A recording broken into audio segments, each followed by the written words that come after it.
আপনি কি জানেন মৃত্যুর ঠিক আগের কয়েক সেকেন্ড আপনি যা ভাবছেন সেটাই ঠিক করে দেয় আপনার পরের জন্মে আপনি কোন শরীরে জন্ম পাবেন।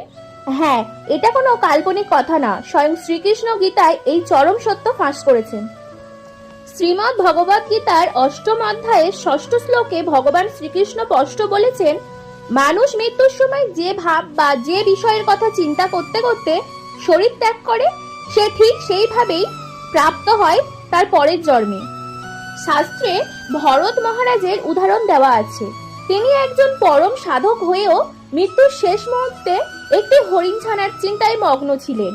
ফল কি হয়েছিল জানেন? পরম ধার্মিক হওয়া সত্ত্বেও শুধু অন্তিম চিন্তার কারণে তাকে পরের জন্মে একটা হরিণ শরীরে জন্মাতে হয়েছিল।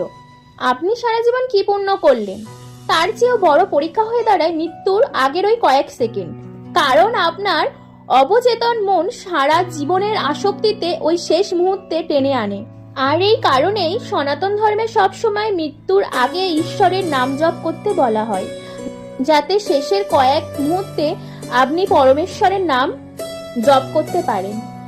আচ্ছা, এখন নিজেকে প্রশ্ন করুন, যদি এখন হঠাৎ আপনার মৃত্যু হয়, আপনার মাথায় কোন চিন্তাটা আগে ঘুরবে? টাকা, সম্পত্তি নাকি ঈশ্বর? অবশ্যই কমেন্টে জানাতে ভুলবেন না।